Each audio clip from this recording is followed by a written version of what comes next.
Amen. Amen. Que Dieu nous bénisse. Amen. C'est vrai, nous avons chanté ce cantique. Il n'y a plus de temps.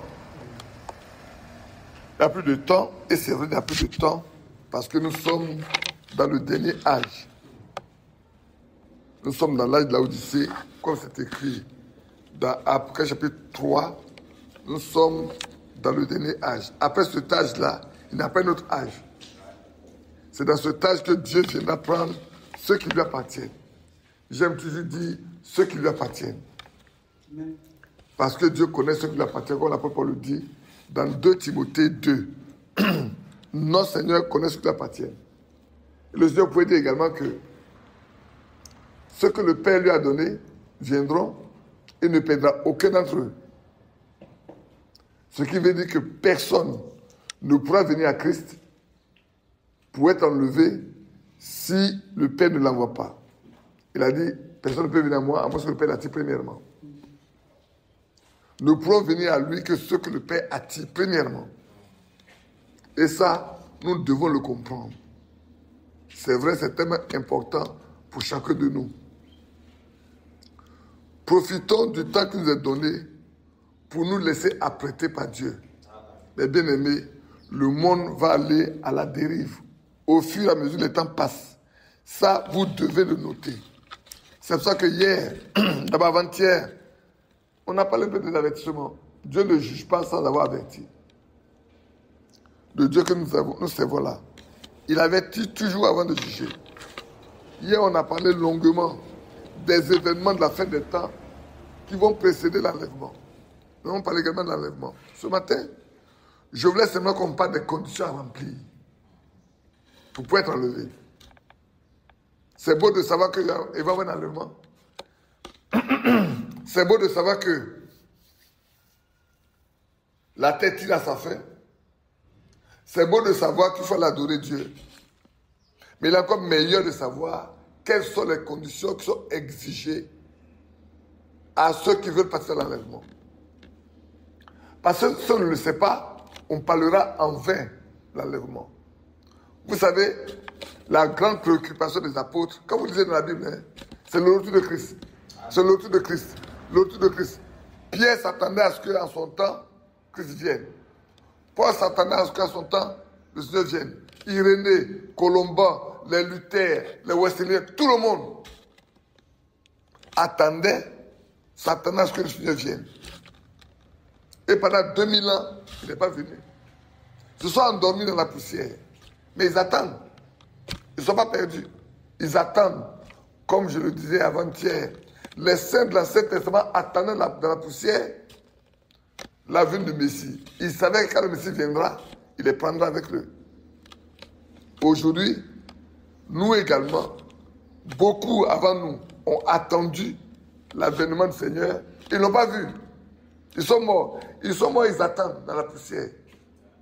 Comme je disais, on a un frère, serviteur de Dieu, qui vient de mourir. Je ne dis pas qu'il est mort, il est rentré à la maison. Le chrétien ne meurt pas. Le chrétien, il rentre à la maison. Le pécheur meurt, mais le Fils de Dieu ne meurt pas. Pourquoi il ne meurt pas? Parce que la vie qui est éternelle habite en lui. Or, si la vie éternelle habite en lui, cette vie ne meurt pas. Or, cette vie est la vie de Dieu.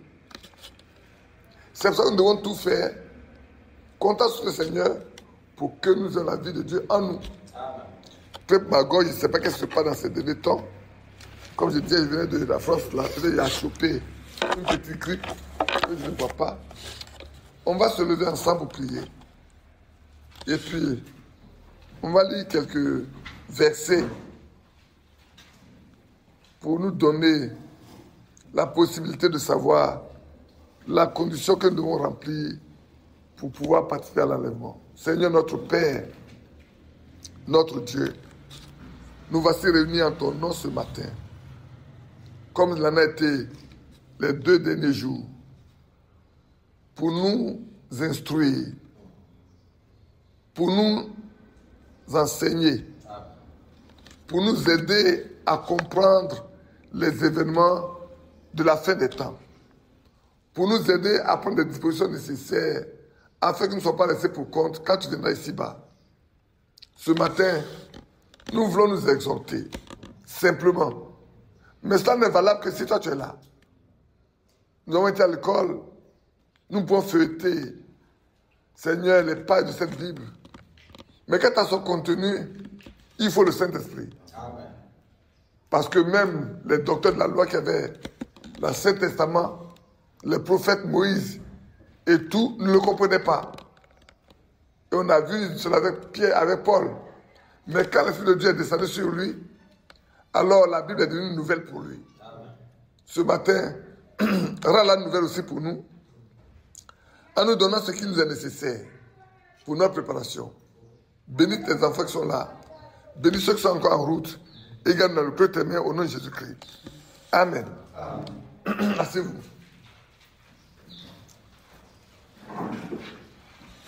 La première chose que nous devons savoir, comme on avait dit ça depuis ces 2 derniers jours, je le répète encore, il faut faire une expérience personnelle avec le Seigneur. Il faut connaître Dieu. Connaître sa parole est beau, est bien, mais le connaître lui est encore meilleur. Parce que le connaître, c'est avoir la vie éternelle. Et cela passe par la nouvelle naissance. Je lirai avec vous dans Jean 3, rapidement. Je pense qu'on a commencé assez tard. C'est vrai. Quand il dit assez tard, c'est par rapport au temps, je vais dire. Mais je ne vais pas vous garder comme je vous ai gardé pendant combien d'heures? 2 heures hier nuit. Hier, on en a parlé, on n'a pas lu, ce matin, on va le lire. Jean 3, chapitre 1, et Jean chapitre 3, verset 1. Mais il y a un homme d'entre les pharisiens nommé Nicodème, un chef des Juifs. C'est un chef. Qui vint lui auprès de Jésus de nuit. Il lui dit, Rabbi, nous savons que tu es un docteur venu de Dieu. Quelle belle affirmation. On sait. On ne se trompe pas. C'est évident qu'on sait que tu es un docteur venu de Dieu. Car personne ne peut faire ce que tu fais, ces miracles que tu as fait, que tu fais plutôt, si Dieu n'est avec lui. Vous vous souvenez bien que l'aveugle venait à poser la même question aux gens. Quand ils sont venus interroger, il dit, mais vous dites que vous ne savez pas d'où il est. Pourtant, il m'a donné la vue. Pendant 40 ans, je suis resté avec vous. Je n'ai jamais rien vu. Lui, en quelques secondes, m'a donné la vue. Et vous ne savez pas d'où il vient. Est-ce que Dieu exauce le pécheur? Non, Dieu n'exauce pas le pécheur. C'est celui qui fait la volonté de Dieu que Dieu exauce. Jésus répondit en vérité. Dans d'autres traductions, il dit absolument, absolument. Je te le dis, si un homme ne naît de nouveau, il ne peut voir le royaume de Dieu. C'est ce qui fait le problème aujourd'hui, frère. Beaucoup vont à l'église, mais je ne suis pas né de nouveau. Donc, il ne peut pas voir qu'est-ce que c'est le royaume de Dieu. Et c'est important que chacun de vous soit né de nouveau. Je mets l'accent dessus avant de venir parler de 2 conditions. Ça ne fait pas des conditions. Hein. Naître de nouveau fait partie des conditions pour pouvoir être enlevé. Naître de nouveau fait partie des conditions premières. Parce que si tu n'es pas né de nouveau, le reste ne viendra pas. Nicodème lui dit, comment un homme peut-il naître quand il est vieux? Peut-il rentrer dans le sein de sa mère et naître? Vous voyez combien de fois c'est difficile. Hein? Jésus répondit, en vérité, je te le dis, si un homme ne naît d'eau et d'esprit, il ne peut entrer dans le royaume de Dieu. Premièrement, il ne peut pas voir. Maintenant, il ne peut pas rentrer. Si tu ne peux pas voir, tu ne peux pas aussi rentrer. Donc la nouvelle naissance est très importante pour que chacun de nous puisse expérimenter ça, pour pouvoir et voir le royaume et rentrer dans le royaume. Ce qui est né de la chair est chair. Et ce qui est né de l'esprit est esprit. Ne t'étonne pas que je t'ai dit, il faut que vous naissiez de nouveau. Le vent souffle où il veut, et tu entends le bruit, mais tu ne sais d'où il vient, ni où il va. Il en est ainsi de tout homme qui est né de l'esprit. Alléluia. Nicodème lui dit, comment cela peut-il se faire? Jésus lui répondit, tu es le docteur d'Israël et tu ne sais pas ces choses. Je vais m'arrêter là. Pour parler de la nouvelle naissance. La nouvelle naissance, vous savez, on va aller terre à terre. Hein. Terre à terre, pour que tout le monde comprenne. Quand nous avons un grain de maïs, si nous voulons le reproduire, nous sommes obligés de le garder avec nous, non? Nous sommes obligés de l'enterrer. De le mettre dans le sol, de prendre soin de ça jusqu'à ce qu'il germe, il croisse et qu'il produise. Mais le grain là, un jour quand tu arrives, il n'est plus là, il est mort. S'il ne meurt pas, il ne peut pas produire. Ainsi, nous sommes nés d'un père et d'une mère, de façon naturelle. Et nous sommes habitués à marcher selon ce que la nature nous donne. Les préceptes de nos parents, les coutumes de nos familles, de nos villages, de nos groupes ethniques. Ici, autant que nous sommes, chacun sort d'une région, d'une famille, d'une religion ou d'une région, d'une famille, d'un village, d'un groupe ethnique et tout. Et les traditions ne sont pas les mêmes. C'est faux? Non. Les traditions ne sont pas les mêmes. Donc chacun marche comme il est né. Pour que nous puissions parvenir à la nouvelle naissance, ces choses-là doivent pouvoir nous quitter. Donc, on doit passer par un processus de la mort. Ces choses-là doivent mourir en nous pour que la vie qui est de Dieu entre en nous. Aussi longtemps la vie de Dieu ne vient pas à nous, nous allons vivre comme on nous a appris à vivre. Nous allons penser comme on nous a appris à penser. Nous allons réfléchir comme on a vu. Nous allons aimer les choses que la nature aime. Mais quand la vie de Dieu prend place en nous, notre mentalité change. Nos goûts changent. Notre vie change. La manière de voir le monde change. Hier, on en a parlé un peu. Je vais insister là-dessus pour que vous compreniez. Il faut que ce qui est en nous là sorte. Il faut que nous mourions à ce qui est en nous. Ce qui est en nous là, tout doit mourir. Tout. Tout ce qui est en vous doit mourir. Vous devez vous séparer de ce que vous connaissez auparavant. Parce que les deux ne peuvent pas cohabiter ensemble.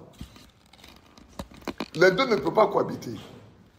Il faut forcément qu'un disparaisse pour que l'autre vienne. C'est pour ça que, frère, le baptême d'eau qu'on fait là, prenez place. Le baptême d'eau qu'on fait, l'apôtre Paul a dit, c'est un processus de mort. Si tu n'es pas mort et qu'on te met, on te baptise et que tu lèves, tu sors, moi je sais comment j'appelle ça. C'est un péché sec qu'on a mouillé. Le pécheur, il est tout pécheur, on l'a juste mouillé, il est sorti pécheur. Quand il sort là, il continue de vivre la vie qu'il menait avant. Mais le vrai croyant, avant de prendre le baptême, quelque chose se passe dans son cœur, dans son âme, qui l'oblige à dire au Seigneur, j'ai honte de mon passé. Cette vie-là, je ne veux plus la vivre. Cette pensée, il n'a plus la penser. Peut-être avant, il était une prostituée, mais quand je viens là, la prostitution me quitte.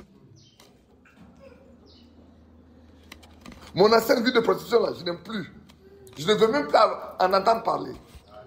Souvent, il y en a qui rendent témoignage de leur passé. Et quand ils parlent, tu te rends compte que c'était pas un frère. Ils ne regrettent pas. Ils ne regrettent pas le passé. Il y en a, par contre, qui ne veulent même pas entendre parler de leur passé. Parce que c'est trop sale. Ils disent, Seigneur, pourquoi ai-je perdu tant de temps dehors? Pourquoi ne suis-je pas venu à temps pour que ces choses-là n'impactent pas ma nature? La nouvelle naissance dont je parle ici, c'est un processus par lequel Dieu te prend. Il met sa parole en toi pour te convaincre que tu es un pécheur perdu et qu'il te veut. C'est vrai. Lui-même te convainc de pécher. Le Saint-Esprit te convainc de ce que toi tu as perdu. Et quand tu te plairais, ça vous fait quoi que ce soit. Personne ne peut t'aider. C'est pour toi qu'il y a un. Prenez le cas de Barabbas. Ce meurtrier. Il était en prison. Il devait mourir. Alors quand ce matin le gardien est venu ouvrir la porte, la prison dit, c'est tellement que c'est mon dernier jour. Parce que c'est un brigand. Il dit non. Regarde de l'autre côté. Tu regardes de l'autre côté. Sur la colline là, tu vois, il y a 3 hommes. Mais celui au milieu là, c'est lui qui a pris ta place. Il a pris ta place pour que tu vives. Et c'est comme ça, frère. Nous sommes tous des candidats à la mort. Et un jour, Christ a pris notre place pour que nous ne mourons pas. Et il a donné sa vie pour nous. Que nous vivions par lui.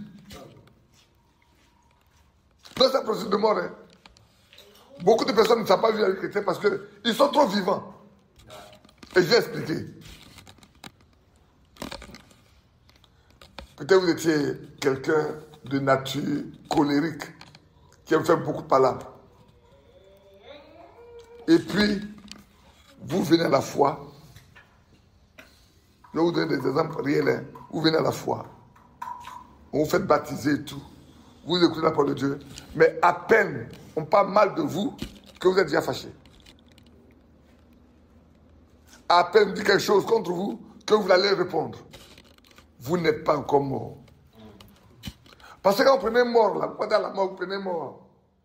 Prenez le bâton, prenez les marteaux, prenez les machettes, découpez-le, s'il va réagir ou pas. Il peut réagir. Le mort il ne peut pas réagir. Tout ce que vous faites faire de son corps là, il ne peut pas réagir. Un homme qui se dit chrétien et qui peut réagir à tout ce qui l'offense, il n'est pas encore un chrétien. Il n'a pas encore chair de nature. Il est juste un rebelle. Et je vais vous donner un exemple, 2 exemples. Quand j'avais parlé ça en France, des gens m'ont regardé. Je vais prendre le cas d'une sœur dont le mari vient de se convertir. Ça, je peux aller vous le lire dans 1 Pierre 3, ça prendra beaucoup de temps. Maintenant, si vous voulez qu'on continue, après ici, on ira à la maison, on a le temps de s'asseoir et puis continuer de parler et faire tout. Alors, cette sœur-là, elle a rencontré cet homme qui est de son mari, qui était très jeune, avant qu'il se convertisse. Et puis elle s'est convertie. Et puis le monsieur et elle, ils ont vécu pendant 25 ans. Or, le monsieur, il observait toute la nature de sa femme. Et il observait toute la nature de ceux qui fréquentent sa femme. Pendant 25 ans, il nous a étudiés, nous tous. Et il connaît qui est croyant et qui n'est pas croyant. C'est la 25e année seulement qu'il a donné son cœur au Seigneur sur la base du témoignage de sa femme et des frères qu'il connaît. Parce qu'il connaît bien sa femme avant qu'elle se convertisse. Et maintenant qu'elle est venue avec nous, comment elle marche et comment nous marchons. Pendant 25 ans. Vous comprenez? 25 ans à observer sa femme et les frères en Christ de sa femme. Les soeurs en Christ de sa femme pour savoir qu'il y a un changement vraiment. Il vient de passer son baptême il y a juste 2 ans. Mais ça, ce n'est rien. Ça, c'est pas grave. Je vais vous donner une autre. Elle, c'est ma propre cousine. Son mari est policier. Ils sont mariés. Ils ont fait des enfants. Et puis elle a cru. Son mari, voyant qu'elle a cru et qu'elle ne peut plus faire comme elle fait avant, son mari a commencé à vivre une vie sale. Le cas le plus grave, c'est qu'un jour, elle a voyagé, elle arrive. Elle vient trouver son mari avec une femme dans son lit. Qu'est-ce que vous aurez fait? Dites-moi vous. Qu'est-ce qu'on a fait? C'est ce qu'elle a fait? Elle a pris une natte, l'a mis au salon et s'est couchée. Elle a fermé la porte, elle a pris une natte et s'est couchée au salon. Jusqu'au matin. Le matin, son mari s'est levé, il a fui par la fenêtre, il est parti. Elle a pu avoir le soleil. Elle a dormi comme matin. Il n'y a pas de problème, vous pouvez écouter la suite. Son mari a sorti par la fenêtre et est parti. La jeune fille dans la maison. Quand le matin est arrivé, il a ouvert la porte. Il a demandé, mais où est ton homme? Il dit, il a fui. Il dit, bon, il t'a donné l'argent pour payer ton transport? Elle dit non, elle dit, bon, viens. J'ai chauffé de l'eau, j'ai mis dans la douche, va te laver. Les deux garçons là-bas tournent leur tête déjà. Elle n'est pas se laver. Elle dit, j'ai fait ton petit déjeuner, viens manger. Elle a mangé, elle dit, tiens l'argent, paie ton transport, vas-y. La maman de 7 ans, de ma cousine est assise là. Elle tremble comme ça. Sa maman, elle tremble. Elle sait qu'elle tremble. Mais elle prend ses joues, elle écrase. Elle écrase. Tu es venu d'abord prendre le mari de ma fille. Mais elle dit à sa fille, tu es quelle femme? Quelle femme tu es? Que ton mari même envoie quelqu'un dormir dans ta chambre. Le matin, tu lui donnes à manger, tu lui donnes à boire, tu la laves, et puis tu payes son transport. Elle dit, maman, tu ne comprends pas. Tu ne comprends pas. Je suis une chrétienne. La Bible dit, tu feras du bien à ceux qui te font du mal. Tu ne te laisseras dominer par le mal, mais tu as fait du bien. Le processus d'amour, là, c'est comme ça, hein, comprenez bien. Bon, vous êtes des Ivoiriens, la plupart, non, c'est ça? Et cette femme, elle est bêtée. Donc mon papa est bêté. Maintenant, je vous le dis. Vous avez fait une femme bêtée. Elle dit à sa fille, tu es quelle femme? Et puis ce monsieur te fait comme ça, toi, tu ne peux pas faire le contraire. Et puis tu es là. C'est elle ceux qui occupe d'élever ses enfants. Et puis un jour, le monsieur a enlevé le bail de la maison. On avait chassé la femme et les enfants. Donc elle se débrouillait pour voir l'huile de palme là, pour élever ses enfants. Pendant des années. Ça n'a pas duré 1 an, ça n'a pas duré 2 ans, ça n'a pas duré 3 ans. Ça a duré des années. Je vous donne ça pour que vous compreniez quand on parle de processus de la foi là. Que vous comprenez quand quelqu'un est né de nouveau là. C'est différent. Il change complètement. Je vous donne ça pour que vous compreniez. L'autre là n'est pas bien vu, son mari a observé chacun de nous pendant 25 ans et puis son matin. Mais lui là, il fait du mal à sa femme. Il fait souffrir sa femme. Sa femme est obligée d'élever les enfants seuls. En plus là, il a chassé parce que le bail a été enlevé, donc elle devait aller se trouver une maison quelque part avec ses enfants pour se débrouiller. C'est ce qu'elle a fait. J'étais même prié pour elle dans cette maison pendant des années. Mais son mari nous observait. Son mari observait également sa femme. Vous comprenez? Quand on est mort là, quand on est mort, on ne réagit pas. Quand on est mort, on ne réagit pas. Tout ce que son mari faisait là, elle ne réagit pas. Elle ne réagit pas de façon négative pour qu'on montre que, on dit tu es chrétien, mais voilà ça. Non. Et puis, un jour m'appelle. Elle dit, viens.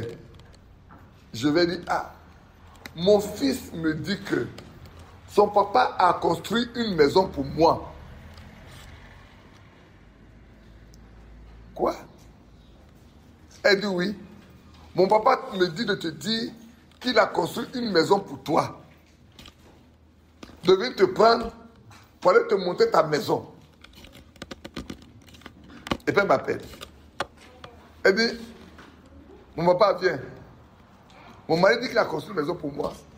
Et il veut que j'aille voir la maison. Mais ça dure des années, hein, ce dont je parle, ça dure des années. Hein. Avant qu'on en arrive là, ça dure des années. Donc je prends ma voiture, je forge la plante, et puis je passe au fils. On va, il a construit, il a acheté un terrain, il a construit une maison, un duplex, rez-de-chaussée, et puis premier étage pour sa femme. Il a construit des maisons de l'autre côté pour les enfants. Quand on est arrivé là, elle m'a regardé et dit, mais papa, est-ce que je mérite ça? J'ai dit, personne ne mérite quoi que ce soit. Si, malgré tout ce qu'il t'a fait, il te construit une maison, reste tranquille. On paie pour la maison, et puis tu viens habiter la maison. Elle a pris ses affaires, elle a déménagé dans la maison. Elle a aménagé dans cette maison. Le mois qu'il suit, son mari est venu. Vous savez ce qui s'est passé? Il a suivi sa femme à l'église, pour se faire baptiser. Je vous donne ces éléments pour montrer que le processus de la mort, là, du croyant, là, c'est un vrai processus. Pour naître de nouveau, pour devenir une nouvelle personne, ça veut dire que tu es une personne autre que ce que tu as été avant. La nouvelle naissance veut dire tu es une personne différente de ce que tu as été avant. Aussi longtemps que ta peur ne peut pas être différente de ce que tu étais avant, tu n'es pas encore né de nouveau. Amen. Aussi longtemps que la parole de Dieu qui rentre en toi là n'a pas changé ta nature, tu n'es pas né de nouveau. Amen. Aussi longtemps que l'Esprit de Dieu qui conduit les enfants ne te conduit pas, tu n'es pas né de nouveau. Amen. Tu peux prétendre être chrétien ou chrétienne, mais tu ne l'es pas devant Dieu. Parce que Dieu change. Dieu transforme. C'est pour ça que la parole de Dieu dit, la parole de Dieu a le pouvoir de nous transformer. Quand la parole de Dieu vient dans le cœur de quelqu'un là, il le transforme. Hein? Il devient. C'est vrai que vous voyez le visage, le même visage. Il porte le même habit, il mange la même chose, mais sa nature change. Il y a une autre, je vais vous donner son. Je vais vous le donner. C'est une dame. Elle est forte comme des hommes. Quand elle n'est pas convertie là, un homme, tu le provoques, elle te frappe. Un homme, tu l'as provoqué là, elle va te frapper bien, elle te laisser ça va. Mais qu'elle a cru. Avant, elle appelait la manie le boxeur, la boxeuse. Mais qu'elle a cru là. Même un enfant peut la gifler, elle ne dit rien. Qu'elle a cru. Or avant, elle va au marché, tu l'as provoqué, tu vas savoir ce que c'est. Maintenant qu'elle va au marché, on l'insulte même, elle tourne, elle regarde, elle continue son chemin. Pourquoi? Parce que Dieu a pris son cœur là et lui a donné un nouveau cœur. Si on parle de l'enlèvement, la première condition sine qua non, c'est qu'on passe par ce processus de mort qui permet de dire que ce qu'on a été avant, on ne l'est plus. Ça, je l'ai lu. Ce que je vais vous dire, je l'ai lu. Quand vous voyez, je suis sur ce verset-là, parce que la naissance est importante. Aussi longtemps que vous ne comprenez pas ça, et que, mon garçon, enlève ton chapeau, tu n'es pas une femme. Aussi longtemps que les choses n'ont pas changé dans ta vie, tu peux prétendre être croyant, tu peux prétendre être chrétien, mais tu ne l'es pas. Alors qu'est-ce qui s'est passé, cette femme-là, ça je l'ai lu, elle a cru aussi et puis elle s'est mariée avant de croire. Mais son mari est méchant. Il n'y a pas un homme méchant comme ça. Il a maltraité sa femme. Il fait tout. Si c'est nous aujourd'hui, nos soeurs là, elles vont dire, elles vont quitter. Les parents vont quitter l'homme, il est trop méchant. On va pas les bagarres, quitte la maison. Elle n'a pas fait ça. Elle a souffert pendant des années. Elle se comporte comme une femme chrétienne. Comme 1 Pierre 1 nous dit, peut-être je vous le lis pour que vous compreniez, dans 1 Pierre chapitre 3, je vous le lis comme ça. Vous n'avez pas dit que, il y a notre frère Badi qui est venu de Côte d'Ivoire là, il a parlé sur, il n'a même pas lu la Bible. Dans 1 Pierre chapitre 3, je lis le verset 1 et 2. Il dit, femme, que chacune soit de même soumise à son mari, afin que si quelques-uns n'obéissent point à la parole, ils soient gagnés sans parole par la conduite de leurs femmes, en voyant leur manière de vivre chaste et respectueuse. 1 Pierre chapitre 3, le verset 1, le verset 2. Ici, il dit, vous les femmes, qui avez des maris qui ne sont pas convertis, ce que vous devez faire pour les gagner, c'est que vous avez une conduite qui convienne. Votre conduite respectueuse et chaste. Votre vie doit étonner votre mari. Amen. Quel que soit ce qu'il fait, vous devez l'étonner parce que vous n'êtes plus la même personne. Alors cette femme-là, son mari l'a maltraitée pendant toute sa vie, depuis qu'elle a cru. Et elle est tombée malade et est en train de mourir. Et le quartier et la ville, tout le monde sait qui est son mari. Et puis elle dit à son mari, est-ce que tu veux bien accepter d'appeler le pasteur? Parce que je vais lui parler. Elle dit, mais c'est un problème. Et puis il sort et tout le pasteur. Écoutez les expressions qu'il va utiliser. Il dit, monsieur, c'est vous qui êtes le capitaine de ce navire-là. Vous avez un matelot chez moi à la maison qui vous réclame. Monsieur, est-ce que vous êtes le capitaine? Le navire dont tu parles, c'est l'église. Hein? L'église là, c'est toi qui es le pasteur là-bas, non? Il n'a pas dit, ah, pasteur, tu as une brebis à la maison qui te réunit. Monsieur, tu es le capitaine de ce navire-là, non? De ce bateau-là. Tu es un matelot. C'est-à-dire quelqu'un qui travaille dans le bateau là, qui est à la maison malade, qui te réclame. Comme le pasteur connaît ce type-là, il n'a pas répondu. Il est parti trouver la femme à la maison. Et lui aussi a suivi le monsieur à la maison. Donc la dame a parlé avec son pasteur jusqu'à la fin. Sachant qu'elle doit mourir, elle a dit à son mari, est-ce que tu veux accepter de me donner un baiser, un dernier baiser avant que je ne meure? Est-ce que vous allez pouvoir faire ça? Quelqu'un vous a maltraité, quand vous êtes en train de mourir là. Est-ce que vous allez demander, il n'a qu'à venir vous embrasser encore? Hein, mes soeurs, là, ça vous pose la question. Je ne pose pas la question aux hommes, je pose la question aux femmes. Est-ce que vous allez être capable de le faire? Non.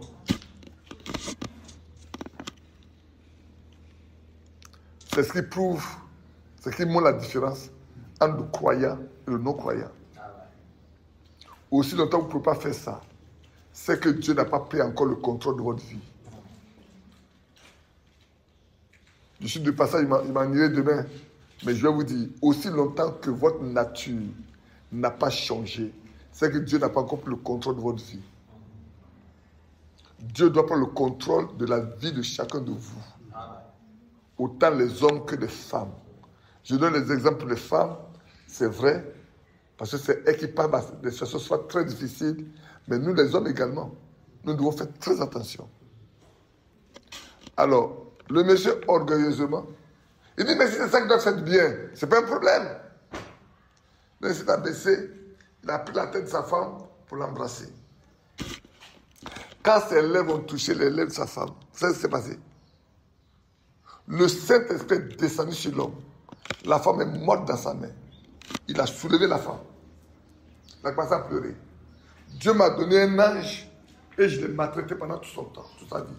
Dieu m'a donné un ange et je l'ai... Le pasteur est parti, hein?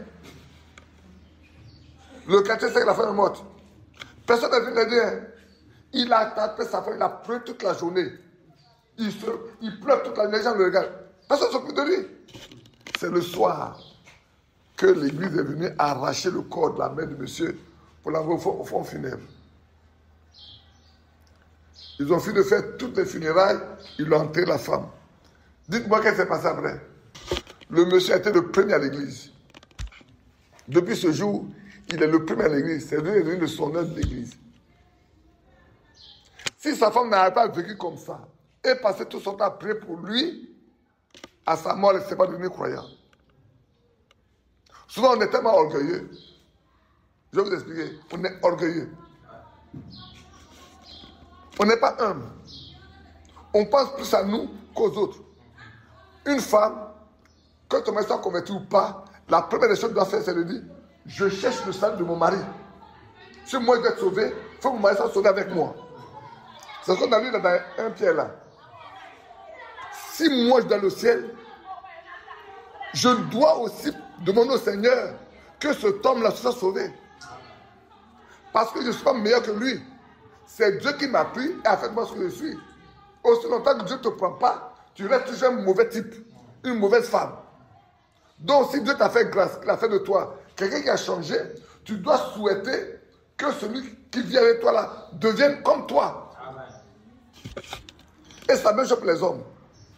Et je compte dans 1 Pierre pour les hommes. Le même 1 Pierre 3 là. Hein.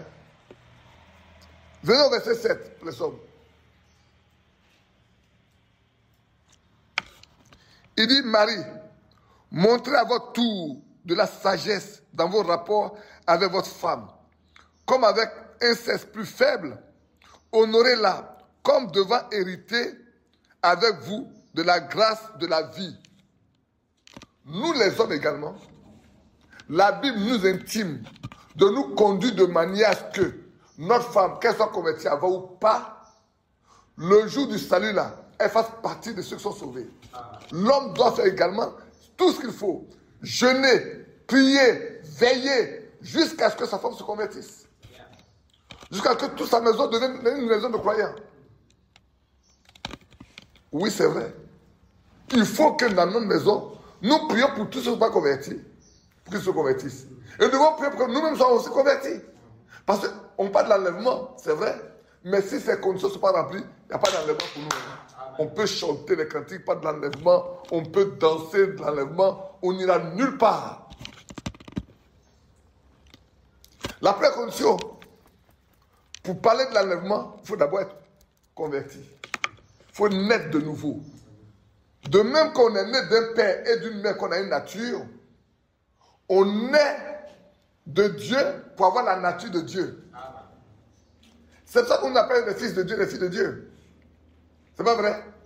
Je l'avais expliqué ça hier et avant-hier. Je vous explique, vous n'êtes pas là, je vais vous l'expliquer. Si un lion met un lion soit au monde, il va devenir un lion demain, non? Si un tigre met un petit tigre au monde, il va devenir un grand tigre, non? Mais si nous, on est né d'un père et d'une mère, et que désormais on est de Dieu, on devient fils et fille de Dieu, quelle nature devons-nous avoir? Mais on doit voir ce que Dieu est. La nature qui est en Dieu là, c'est ça qu'on doit voir en nous. Sinon, on n'est pas encore fils de Dieu. On n'est pas fille de Dieu.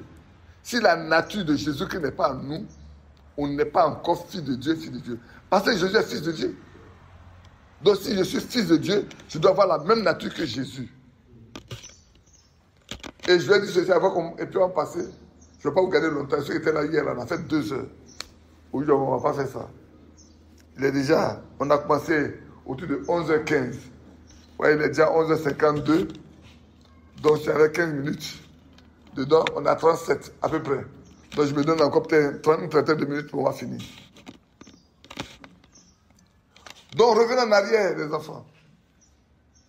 Revenons en arrière, mes frères et sœurs, mes amis, revenons en arrière.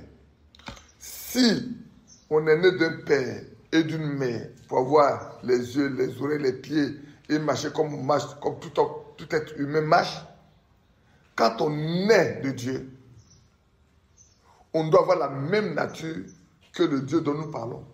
C'est pour ça qu'on dit qu'il faut naître de nouveau. L'apôtre Paul dit ceux qui sont en Christ, ils sont une nouvelle création. Les choses anciennes doivent passer.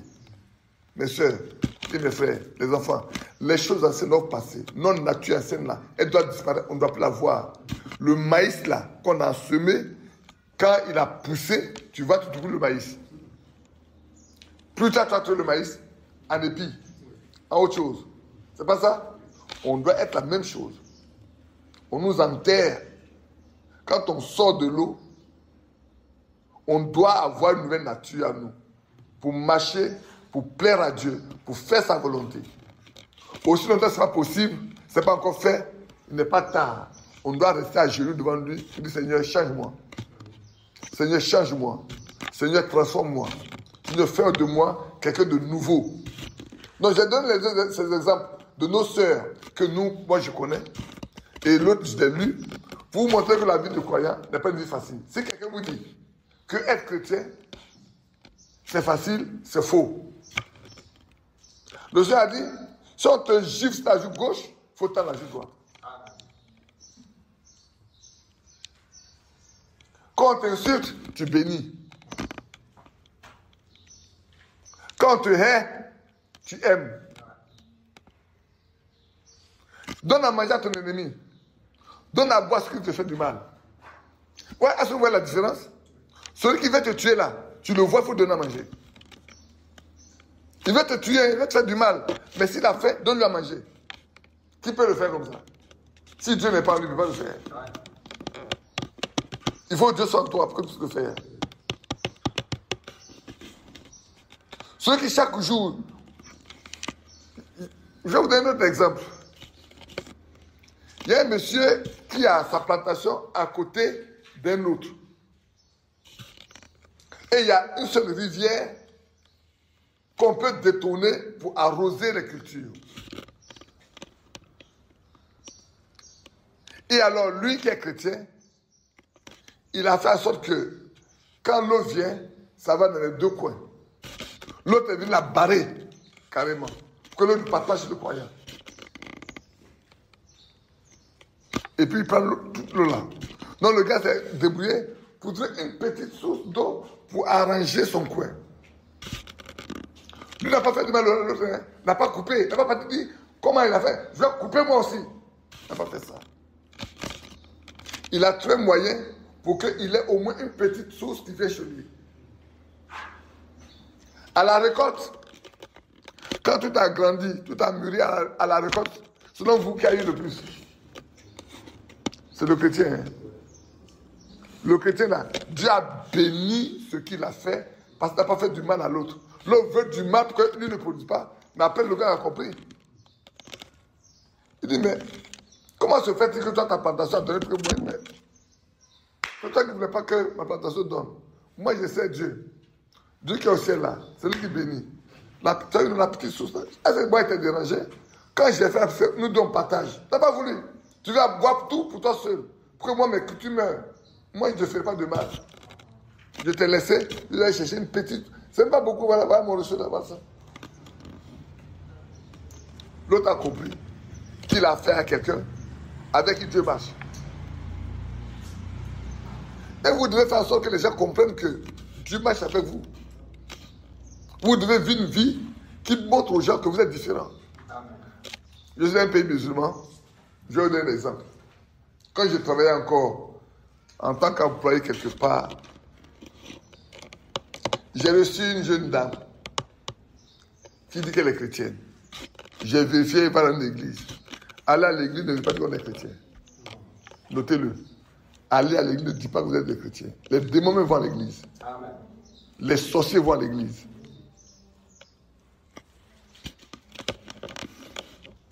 Et elle est venue chez moi, on a parlé, j'ai dit, mais j'ai appris que tu es une chrétienne. Elle dit, oui, je suis une chrétienne.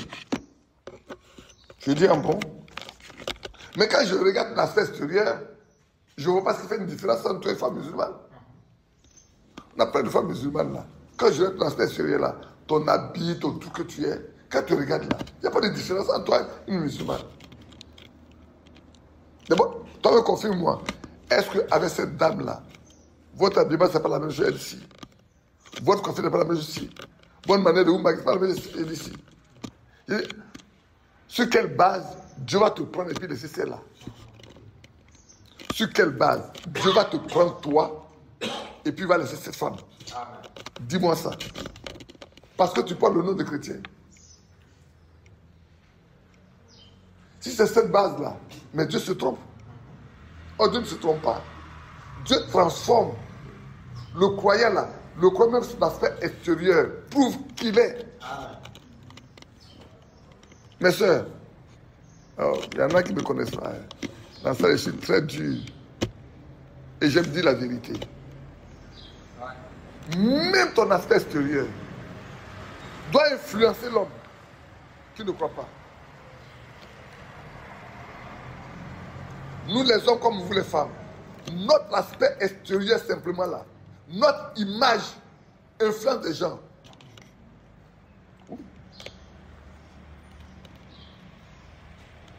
Nous devons être différents. Hein? Nous appartenons à un royaume qui n'est pas de ce monde. Ceux qui sont dans ce royaume-là, ils vivent une vie différente, ils sont de nature différente de ceux qui sont dans ce royaume. Le royaume de Jésus-Christ dans lequel on veut aller là, là-bas, il y a des règles. Ce n'est pas en haut qu'on va prendre les règles, c'est ici-bas qu'on apprend les règles là. Et quand on quitte ici, le voleur là, quand il meurt, il reste voleur. L'adultère, quand il meurt, il est adultère. Le méchant, quand il meurt, il reste le méchant. La mort ne change rien à nous. À nous, là, la mort ne change rien. La mort nous conduit dans notre destinée. C'est pour ça que chaque décision que vous prenez ici-bas conditionne là où vous allez passer l'éternité. Chaque décision que l'homme prend ici lui dit où il va passer l'éternité. Le baptême d'eau ne vous change pas. Beaucoup prennent le baptême d'eau, mais ils vivent comme les mondains. Beaucoup transportent la Bible sur la vaisselle. Mais quand vous les touchez, faites attention, c'est des courants de plusieurs voltages. Ils vont vous tuer tout de suite. Mais le croyant, il n'a pas besoin d'écrire son frère sur croyant. Il n'a pas besoin d'écrire. Il n'a même pas besoin de dire sur croyant. Sa vie prouve. Son langage prouve. Ses choix prouvent.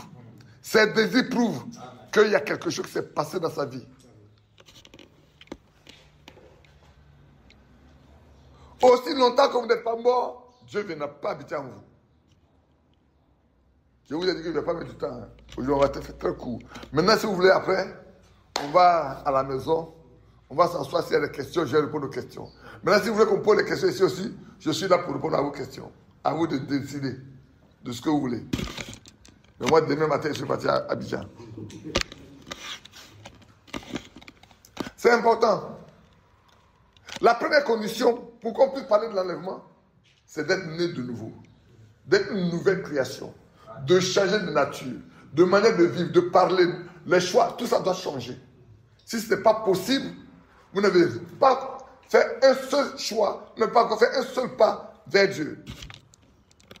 Mais je vais vous dire une chose. Vous ne cherchez pas Dieu, c'est Dieu qui vous cherche. Aucun homme ne cherche Dieu, c'est Dieu qui le cherche. Dans le jardin d'Éden, quand Adam a péché, Adam n'a pas couru pour aller chercher Dieu pour dire j'ai péché. C'est Dieu qui a cherché Adam. Aujourd'hui encore, mes bien-aimés, quand on est ici, si Dieu ne donne pas la possibilité de comprendre qu'il existe, on n'ira nulle part. Moi, quand je me bats, je regarde. Je dis, hé Seigneur, tu m'aimes.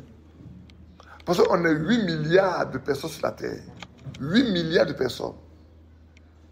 Et tu m'as donné la possibilité de connaître. Moi, je connais Dieu depuis 1914. Il y en a qui ne s'étaient pas encore nés, je sais. Depuis avril 1974. Quand Dieu s'est révélé à moi. Je ne le cherchais pas. Hein. Je vivais même chez les Maliens. Mon tuteur là, sa femme était malienne et puis lui était à Oussa, Nigérien. Donc, mon premier choix normalement, je devais devenir musulman. Mais Dieu n'a pas voulu faire ainsi. Dieu a changé. Mais je vais vous dire, le jour où mon tuteur m'a vu avec le Nouveau Testament, lui au moins s'est plus rencontré dans sa maison jusqu'à ce que je quitte la maison. Le jour où il a vu entre mes mains le Nouveau Testament de lire, lui et moi, c'est moi qui fais sa chambre, ça me fait tout. Hein. On ne s'est jamais plus rencontrés jusqu'à ce que... Les 2 derniers mois, j'ai passé là, on ne s'est pas vu. Mais Dieu a fait des miracles, me montrer que c'est lui. Donc mes enfants, mes petits-enfants, hier j'ai donné mon âge, je n'ai pas donné mon âge hier. Mais j'ai dit ce que je suis. Alors on va passer à la deuxième partie pour attendre l'enlèvement. La première partie, c'est qu'on doit naître de nouveau. C'est systématique, c'est obligatoire. On doit devenir une nouvelle création. Ça, c'est obligatoire. Il n'y a pas de choix. Si on n'est pas passé par là, c'est faux. Donc, vous devez mourir. Hein. Vous devez tous mourir pour devenir nouveaux. Donc si quelqu'un réussit, il nous gifle, on doit dire que Dieu te bénisse. On est prêt? Ça doit être une réalité, hein? Parce que les fois qu'ils vont marcher là, soit ça chauffe, hein? Ça chauffe. Et puis apprenez à ne pas insulter les enfants là. Tu as une grosse tête là. Tu fais ceci, tu fais ça. Le chrétien n'insulte pas. Même les enfants, on ne les insulte pas. Même les enfants, on ne les insulte pas. Les injures ne doivent pas sortir de la bouche des croyants. Des paroles grossières ne doivent pas sortir de la bouche des croyants. Le croyant ne fait pas palabre. Le croyant ne doit pas faire palabre. Le chrétien est né de lui faire palabre. Il est doux, il est calme, il est humble, il est pacifique, il est simple. Il n'est pas compliqué.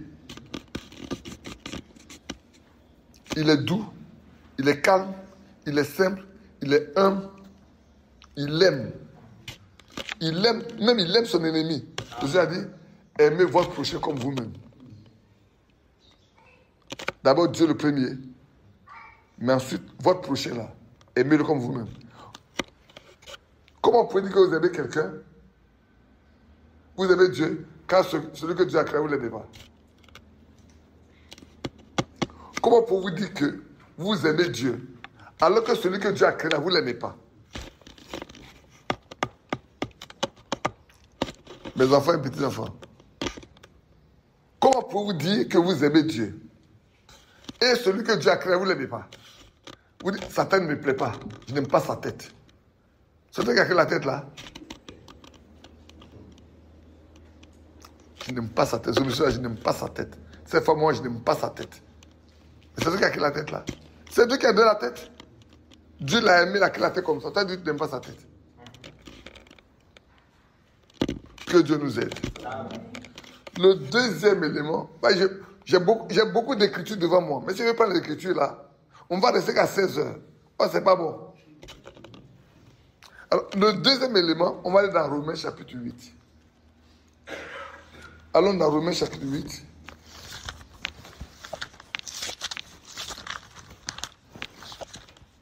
Dans Romains chapitre 8. Et puis on aura terminé. D'abord, j'ai lu le verset 1. Et le verset 2. Et puis ensuite, on va aller le verset 9, 10, 11. Et puis après, on ira dans 1 Corinthiens, lire quelque chose, lire Éphésiens, et puis on va s'arrêter là. Dans Romains chapitre 8, hier on a parlé de la marque de la bête. Je ne vois pas ma petite soeur, ma petite fille, assise là. Elle n'est pas venue ce matin. Ah, tu es assise là. On a parlé de la marque de la bête, on a parlé du nom de son nom, le nom, tout ça, on en a parlé. Dieu marque ses enfants. Dieu met son sceau sur ses enfants. Pour que le diable connaisse que ceux-là, ils lui appartiennent. Dieu, ceux qui lui appartiennent là, quand ils sont nés, il met son sceau. Avant de mettre son sceau pour te marquer, il faut que tu naisses d'abord. J'aime dire aux gens, quand un enfant n'est pas né, il ne peut pas devenir médecin, il va devenir ingénieur, il va devenir philosophe. Non, non, il faut que tu naisses d'abord avant de devenir quelque chose. Et nous également, nous sommes obligés de naître d'abord en Christ avant que Dieu nous mette son sceau sur nous pour dire au diable, ceux-là, ils m'appartiennent. Que Dieu vous bénisse. J'ai failli dire une chose, mais ce n'est pas nécessaire. Alors dans Romains chapitre 8, verset 1, il dit, il n'y a donc maintenant aucune condamnation pour ceux qui sont en Jésus-Christ. Pourquoi il n'y a pas de condamnation pour ces personnes-là? Parce qu'ils sont en Christ. S'ils sont en Christ, Christ ayant été déjà jugé à la croix, je ne peux pas être en lui et peut être jugé moi aussi. Il a déjà porté mon jugement. Il a déjà pris mes fautes. Il a tout pris. Donc désormais, je suis un homme libre. Et ça, c'est important de le comprendre. C'est pour la Bible dit, mais dès maintenant, il n'y a plus de condamnation. On ne peut pas vous condamner. On ne peut pas condamner quelqu'un qui est en Christ. Maintenant, est-ce que c'est le baptême d'eau qui nous fait rentrer en Christ? Non, non, non. On rentre en Christ par le baptême du Saint-Esprit. Quand on est né de nouveau, on a la vie éternelle. Parce que la vie de Dieu vient en nous. On ne meurt pas. On ne peut plus mourir. Parce que c'est l'âme qui pêche qui mourra. Dès lors où tu as cru et que tu es né de nouveau, ton âme est sauvée. Oh, je ne peux pas enseigner ça ici, parce que je n'ai pas de tableau. Mais je vous le dis. Vous savez, on a combien de membres? On a le bras pour toucher, non? On a les yeux pour voir, non? On a le nez pour sentir, non? On a la bouche pour parler, non? On a les oreilles pour entendre, non? C'est ça? Ces éléments-là sont des éléments que Dieu nous a donnés pour connaître notre environnement extérieur. Pour être en contact avec. Mais à l'intérieur de nous, il y a un esprit. L'esprit, il a 5 sens. Il y a la conscience, il y a le sentiment, il y a la mémoire, il y a le raisonnement, qu'on appelle la raison, et puis il y a l'intelligence. On peut les relier complètement à ce que je viens de citer. Pour que nous soyons des chrétiens, notre conscience ne doit pas être souillée. Notre conscience doit être pure. L'apôtre Paul le dit dans l'Hébreu. Nos cœurs doivent être purifiés de toute mauvaise conscience. On ne doit pas avoir de mauvaise conscience à nous. Souvent dit, ma conscience me reprend. Pourquoi ta conscience te reprend? Parce que tu fais mal. Face à la parole de Dieu, c'est dont je parle avant qui arrive maintenant. Qu'est-ce qui s'est passé que tu es assis en retard comme ça? Comment? C'est une longue histoire. Oh, moi je veux une courte histoire, toi tu as une longue histoire.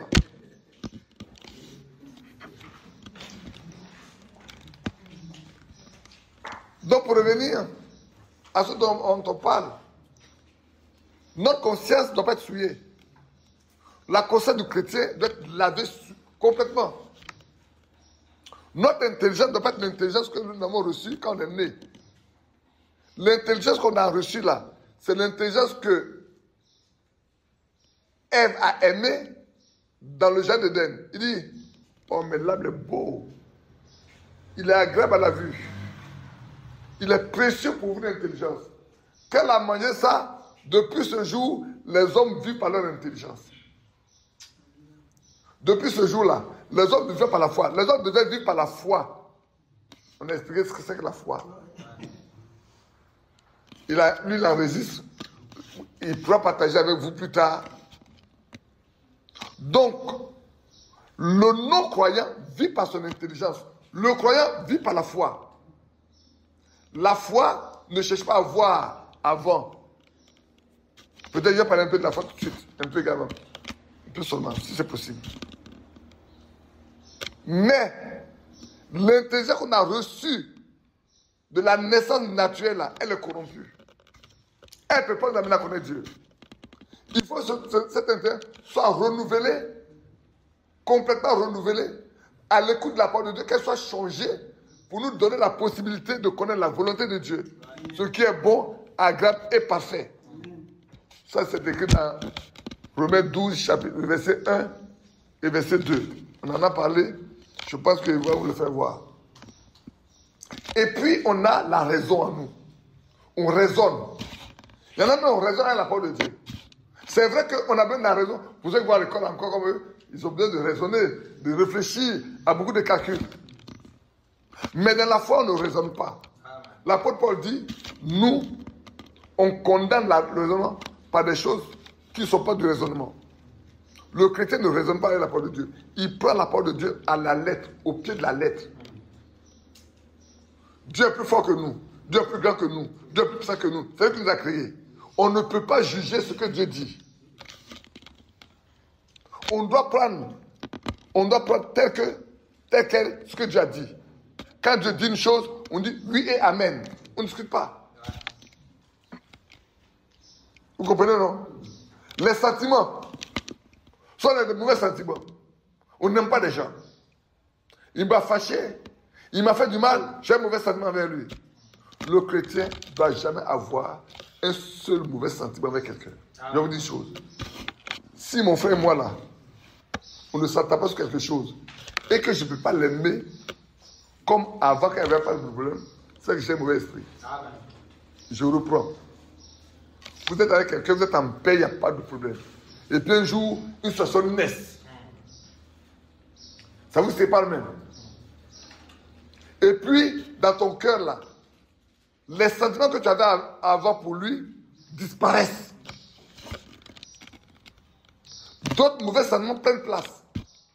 Toi qui dis que tu es chrétien, dès lors c'est comme ça, c'est que tu es en mauvais état devant Dieu. Parce que tu dois aimer l'homme quel que soit ce qu'il t'a fait. Amen. Ne vous laissez pas dominer par le mal. Dominez le mal par le bien. C'est écrit dans le même Romains 12 là. C'est écrit dedans. Romains chapitre 12 là. Lisez tout Romains chapitre 12. Frère, lisez-le tout Romains chapitre 12. Même si vous n'expliquez pas, lisez tout qu'ils voient. Ne vous laissez pas dominer par le mal. Dominez le mal par le bien. Quelque chose qu'on vous aura fait. Faites du bien. Dieu va vous récompenser. Et puis on a la mémoire. Ces gens que je cite là, chaque fois je les appelle.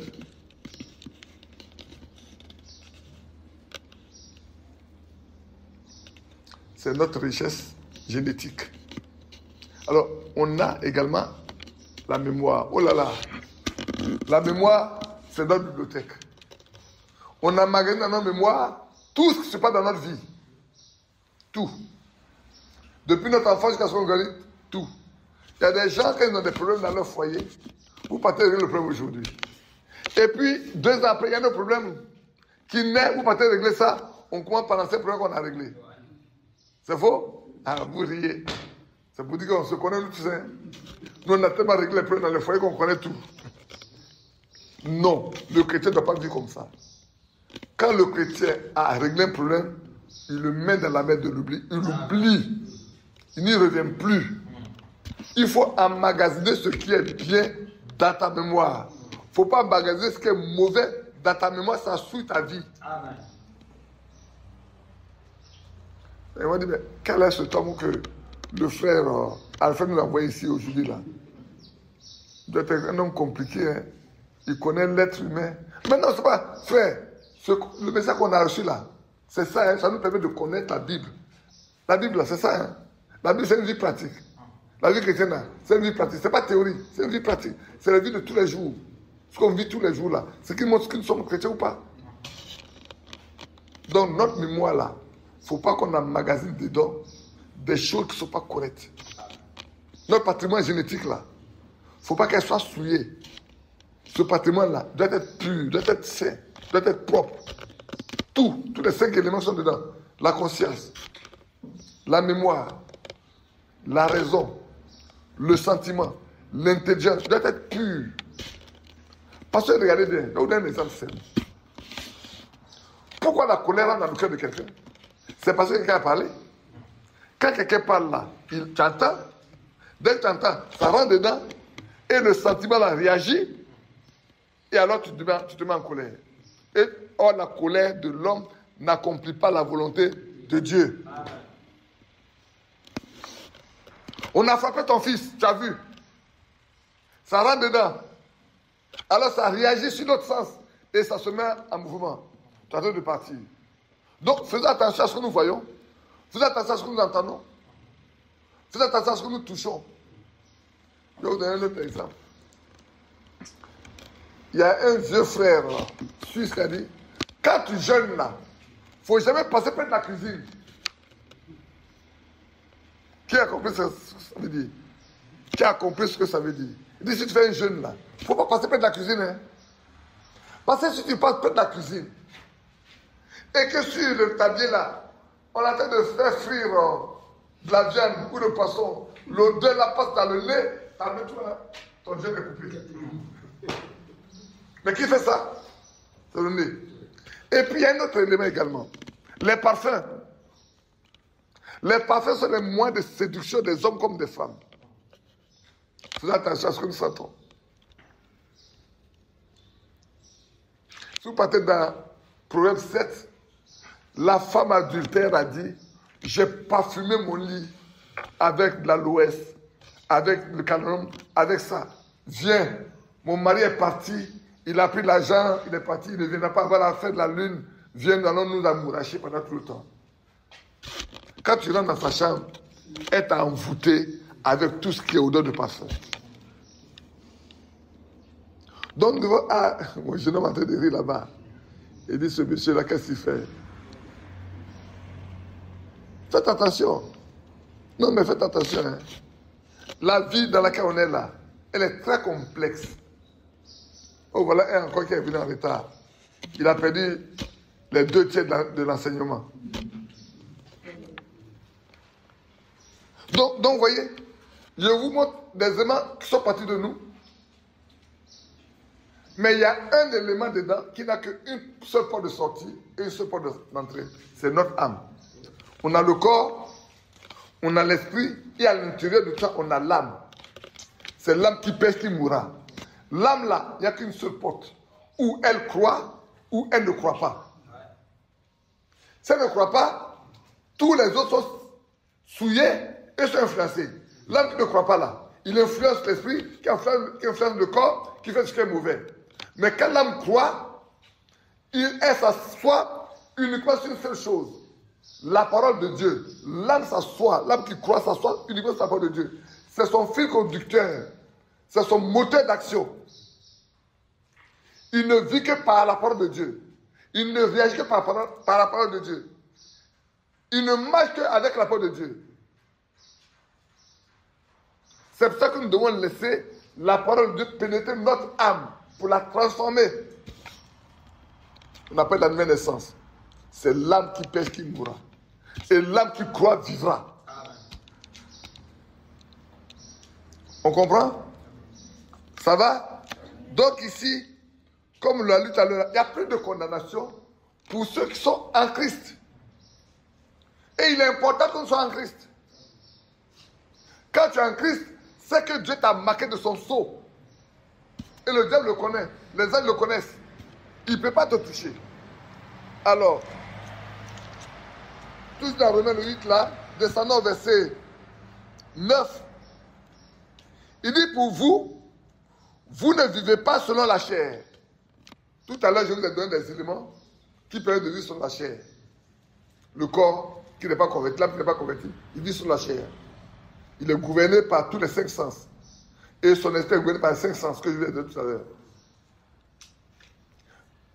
Mais, pour celui qui est converti, il ne vit pas sur la chair, il vit sur l'esprit.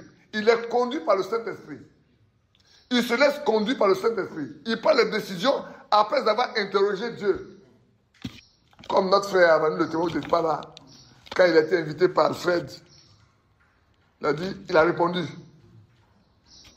Et puis quand il a vu chez lui à la maison, il a dit, mais aïe, habituellement quand des gens viennent à Côte d'Ivoire, je n'aime pas trop assister à leur réunion. Et puis j'ai déjà donné mon accord comme ça. Je vais prier pour voir ce qu'il doit faire. Il va demander à Dieu, l'homme qui venait, c'est que tu le connais. Dieu dit, je le connais. Là, je parle à sa place maintenant. Hein. Dieu dit, je le connais. Il dit, mais tu le connais là. Est-ce qu'il croit en toi? Il dit, il faut aller là-bas. Lui-même va te dire s'il croit ou s'il ne croit pas. Amen. Et puis il a vu s'asseoir. Et je me suis mis à parler. Ça arrive à plusieurs reprises hein, dans ma vie de serviteur de Dieu. Là, ça arrive à plusieurs reprises. Où les gens qui interrogent Dieu me concernant, ne vous en faites pas. Soyez tranquilles. Ils ont toujours eu la réponse que Dieu veut qu'ils reçoivent. Alors il est arrivé. J'ai parlé, j'ai commencé à expliquer ce que croire là veut dire quoi. Croire, ça veut dire quoi. Parce que ça, j'aime bien poser cette question à beaucoup de personnes. Les gens disent, bon, je crois. Je dis, croire là, c'est beau. Hein? Le mot croire est beau. Les bouddhistes croient. Les musulmans croient. Les shintoïstes croient. Même le féticheur croit. S'il ne croit pas son fétiche, il n'arrive pas à faire son fétiche. Parce qu'il croit, il fait. C'est faux. Le marabout croit. Donc chacun croit. Mais on croit quoi? Nous croyons au Dieu Tout-Puissant, créateur du ciel et de la terre. Amen. Le Dieu d'Abraham, d'Isaac et de Jacob. Alors, croire veut dire quoi? Croire veut dire accepter ce qui est dit de Dieu. Tu acceptes. Et tu obéis.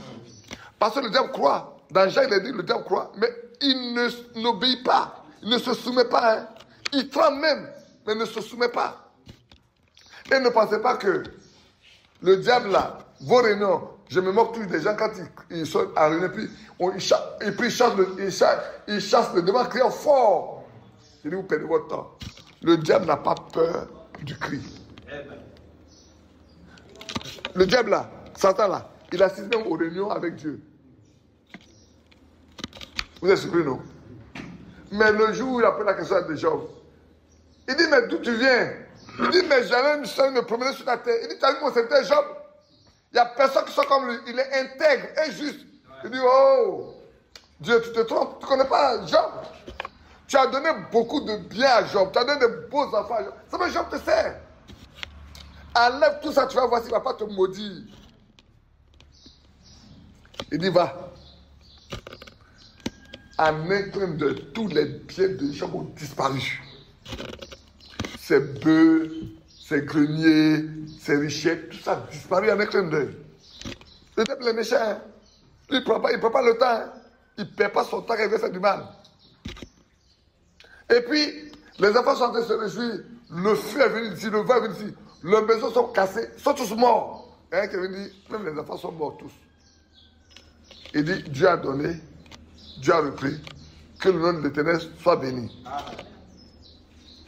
Vous pensez que le diable s'est arrêté là? C'est pas arrêté là. Hein? Dieu fait une réunion, le diable vient.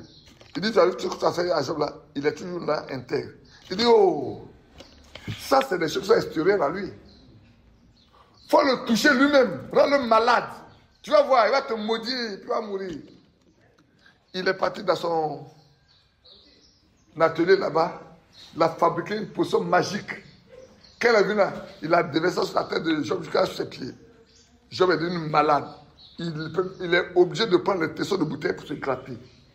Un homme qui prend une bouteille cassée là, il prend pour gratter sa peau. Vous voyez comment il souffre? Au point où Satan est parti passer par sa femme. Il faut lui dire à ton mari, il n'a qu'à mourir, tu vas mourir. Et puis sa femme lui dit, Job, tu souffres tellement. Il faut maudire Dieu pour mourir. Il dit, quand il a donné du bien, là, tu étais d'accord, non? Maintenant que le mal vient, moi, il n'a qu'à le maudire. Moi, je ne maudirai pas Dieu. Le diable n'est pas encore content. Par la femme, il n'a pas eu. Il est parti par ses meilleurs amis. Pour venir l'acculer, pour venir l'accuser de tout. Job, malgré tout, n'a pas péché contre Dieu. Dans sa souffrance-là, dans tout ce qu'on a fait, Job n'a pas péché contre Dieu. Job est un homme converti, son âme est convertie. Donc, son sens extérieur n'a pas gêné quoi que ce soit. Il a tout perdu voix. Il entend ce qu'on dit. C'est pas vrai? Il est resté fidèle à Dieu. Et puis à la fin, Dieu a dit à leurs amis, là, à ses amis-là, allez-y vous présenter devant Job. Pour qu'il prie pour vous. Parce que vous n'avez pas parlé de moi comme Job l'a fait. Allez-y. Écoutez-moi bien. Malgré toute la souffrance là, c'est quand Job a accepté de prier pour ses ennemis, ses amis qui sont devenus ses ennemis là, que Dieu l'a béni. C'est seulement après, allez-y le relire, allez-y le Job, dans les derniers chapitres, vous allez voir. C'est quand seulement Job a prié pour ses amis là, que Dieu a béni Job. Donc quand je vous dis, ne faites pas de mal, faites du bien, c'est quand vous faites du bien à vos ennemis que Dieu va vous bénir. Amen. Ça va, non? Elle a déjà magasin beaucoup, donc le reste là, c'est bon pour elle. Donc ici, nous ne vivons pas sur la chair. Le croyant ne vit plus sur la chair, il vit sous la conduite de Saint-Esprit. Mais écoutez ce qu'il y a dedans. Pour vous, vous ne vivez pas sur la chair, mais sur l'esprit. Si du moins l'esprit de Dieu habite en vous. Ça veut dire qu'un homme ne peut pas vivre sur l'esprit si l'esprit de Dieu n'habite pas en lui. Donc, si on est né de nouveau, la seule chose que nous devons chercher après, c'est que nous vivons par l'esprit, que l'esprit de Dieu vienne habiter en nous. Quand on est né de nouveau là, on doit chercher devant Dieu tout ce qu'il faut pour que son esprit vienne habiter en nous. Parce que sans ça, on ne peut pas être conduit par son esprit. Je le redis. Pour vous, vous ne vivez pas sur la chair, mais sur l'esprit de Dieu. Si du moins l'esprit de Dieu habite en vous, si quelqu'un n'a pas l'esprit de Christ, ne lui appartient pas. Vous voulez appartenir à Christ, il faut que son esprit habite en vous. Dès lors que vous avez pris votre baptême, et que vous voulez marcher avec Dieu là, vous devez rester devant Dieu jusqu'à ce que la deuxième partie de la condition soit remplie, son esprit habite en vous. Vous voulez être enlevé? Vous voulez voir le retour de Christ? Il faut que l'Esprit de Dieu habite en vous. C'est une obligation. Et il continue. Et si Christ est en vous, le corps, il est vraiment mort à cause du péché, mais l'esprit vit à cause de la justice. Et si l'esprit de celui qui a ressuscité Jésus d'entre les morts habite en vous, celui qui a ressuscité Christ d'entre les morts rendant la vie à votre corps mortel par son esprit qui habite en vous. Voulons-nous avoir un corps vivant? Il faut que l'esprit qui a ressuscité Christ d'entre les morts habite en nous. Donc ne pensez pas que le fait d'avoir pris le baptême, de venir à l'église est suffisant. Ce n'est pas suffisant. Vous avez un long parcours à faire avec Dieu.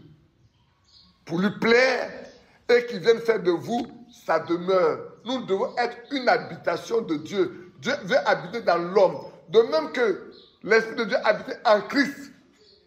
Pour qu'il soit fils de Dieu, nous devons aussi avoir l'Esprit de Dieu habitant en nous. Pour achever notre composition. Là, corps, esprit, âme, non? Déjà, non. Il faut que l'Esprit de Dieu habite en nous. Et comment il peut venir? Éphésiens chapitre 1 le dit. Je vous ai dit, je ne vais pas vous garder longtemps. Hein. Allons dans Éphésiens chapitre 1. C'est pour ça que c'est important ce qu'on va lire là, c'est important.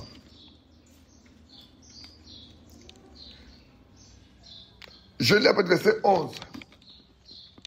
En lui, nous sommes devenus héritiers, ayant été prédestinés suivant le plan de celui qui opère toutes choses d'après le conseil de sa volonté. En lui. En qui? En Christ. Nous sommes devenus en Christ. Hein? C'est en Christ que nous sommes devenus héritiers. Nous sommes devenus héritiers. Pourquoi? Parce que Dieu nous a prédestinés. Le mot prédestination, beaucoup ont peur de ça. Mais en fait, la prédestination ne veut pas dire que Dieu a choisi. Non, c'est faux. Dieu, étant Dieu, connaît toutes choses du commencement à la fin. Dieu sait sur cette terre-là, ceux à qui on va présenter l'évangile, qui vont accepter, et celui à qui on va présenter, qui ne va pas accepter. Dieu les connaît. Ce n'est pas Dieu. Dieu connaît le nombre de mouches qui allaient mourir aujourd'hui. Dieu connaît le nombre de fois que je vais battre mes paupières. Dieu savait avant que le monde existe qu'un jour je serai ici à Dakar avec vous pour vous prêcher l'évangile. Amen. Quand on parle de la prédestination, ce que ça veut dire, Dieu étant Dieu, par le fait qu'il est Dieu, il sait d'avance ce qui allait arriver. Moi j'aime dire souvent, vous savez, le monde là, c'est un film. Quand on connaît un film, l'auteur, il compose le film, il met tout, et puis il joue le film. Et celui qui n'a jamais vu le film là, il regarde le film au bout.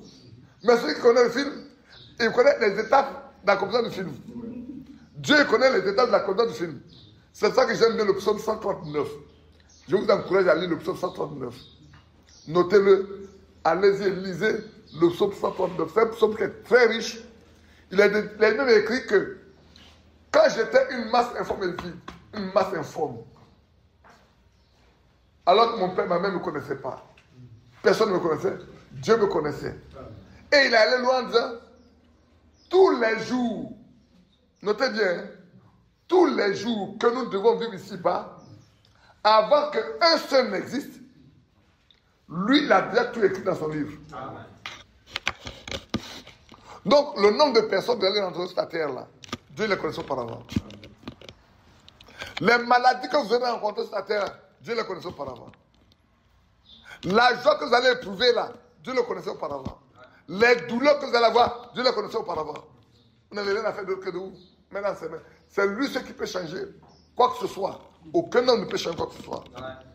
C'est pour ça que, comme on le disait hier, il a dit à ses disciples, n'est-ce pas moi qui vous ai choisi, vous les 12? Mais l'un d'entre vous est un démon. Pourtant, il sait que c'est un démon, mais il l'a pris avec lui. Pourquoi il l'a pris avec lui? Parce que ce démon-là a une œuvre à faire Si le démon n'était pas là, il n'allait pas être trahi.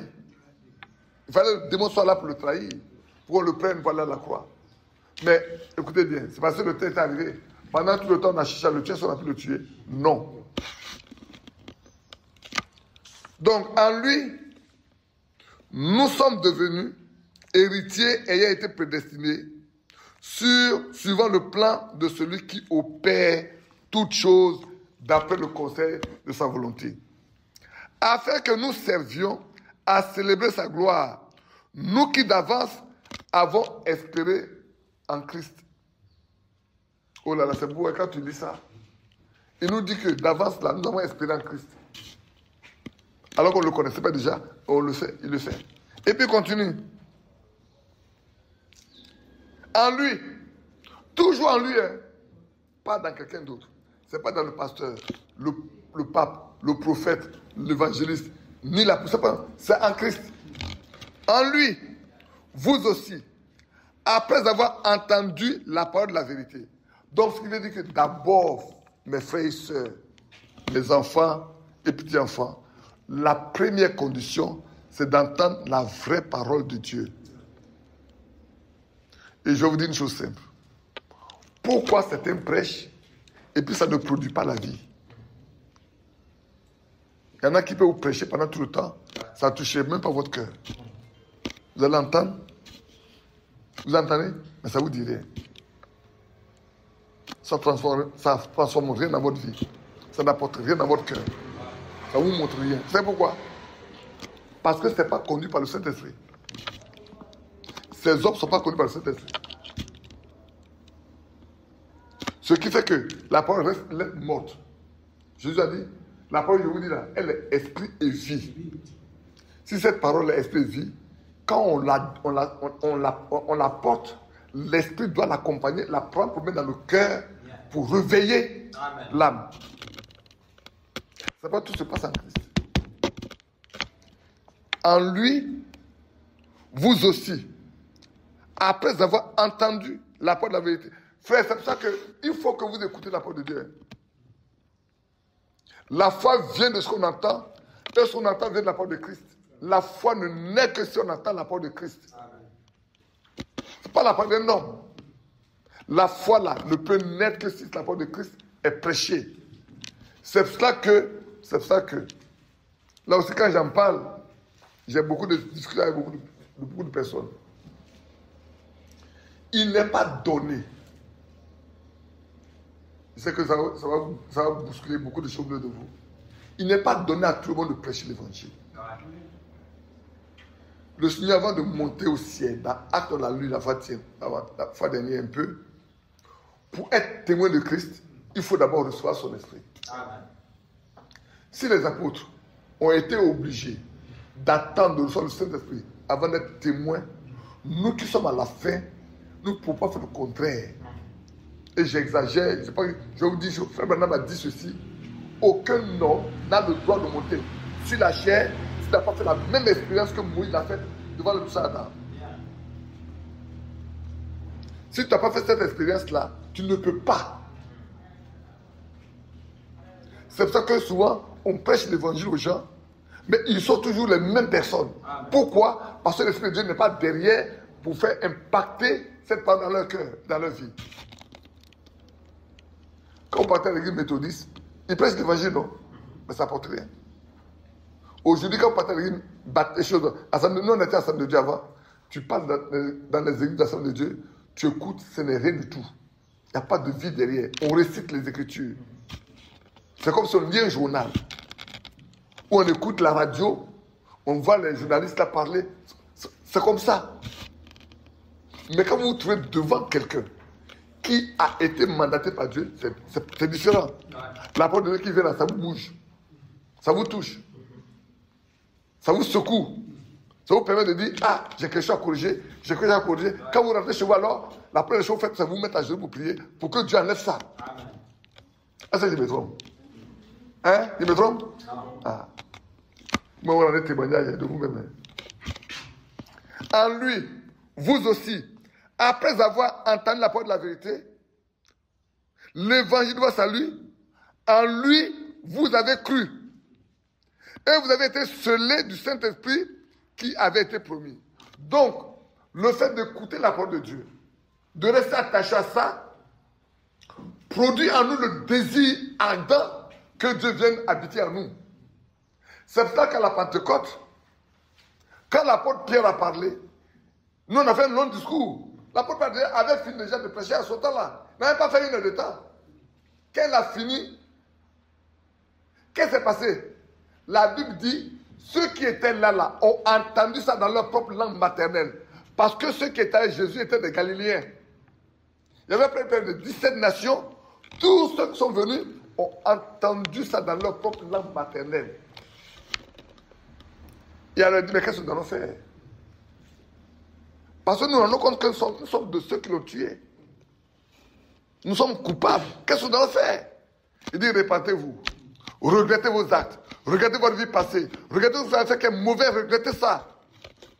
Et faites-vous baptiser au nom de Jésus-Christ. Pour le pardon de vos péchés. Alors seulement, vous recevrez le don du Saint-Esprit. Mais bien aimés, ce qu'il nous faut pour en arriver à l'enlèvement, c'est la nouvelle naissance. C'est la vie de tous les jours, jusqu'au baptême du Saint-Esprit. Avoir une vie de sainteté. Le croyant doit vivre une vie de sainteté. Il doit être sanctifié. La parole de Dieu nous sanctifie. Il a dit, sans la sanctification, personne ne vient au Seigneur. On a besoin de vivre une vie de sainteté. On ne doit pas vivre dans le péché, dans l'immoralité. On doit sortir de là. Celui qui dit que les croyants qui vivent dans ça, comme je vous l'ai dit tout à l'heure, il n'est pas encore mort. Sa vie passée n'est pas encore passée. Il doit devenir quelque chose de nouveau. Au point où son physique même influence des gens. Son choix influence. Et ici, nous venons de lire. Et regardez, lequel est un gage de notre héritage pour la rédemption de ceux que Dieu s'est acquis pour célébrer sa gloire. Pourquoi? Je relis. Le Saint-Esprit est un gage. Qu'est-ce qu'on appelle un gage? Moi, je dois aller, voilà, je vais acheter le chapeau de ce frère-là. Pour garantir que moi, le chapeau qu'il a envie de payer, je lui donne un gage, je lui donne une garantie.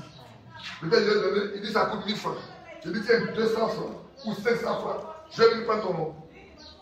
Ce chapeau-là. Alors, pour donner l'assurance qu'il viendra nous chercher, il nous donne le gage qui est son esprit. Ailleurs, il donne les arts de son esprit. Il vous donne une partie de ce qu'il est pour prouver que certainement il va nous chercher. Donc celui qui n'a pas ça, il n'a pas la certitude qu'il viendra nous chercher. Mais celui qui a ça, il a la certitude qu'il meurt ou qu'il vive, quand il viendra là, il s'en ira avec lui. Ça va? Ça va être trop long. Il est quelle heure? Ah, il est midi 42. Ça fait juste 1 heure de temps. Ou ça fait juste 1 heure de temps, non? Parce qu'on a commencé à 11h15. 11h15, midi 15, ça fait un peu plus d'1 heure de temps. On va s'arrêter là. Ce n'est pas beaucoup de paroles. C'est l'essentiel qui rentre dans votre cœur, qui peut vous aider à vivre avec Dieu qui est important. Que Dieu vous bénisse. Amen.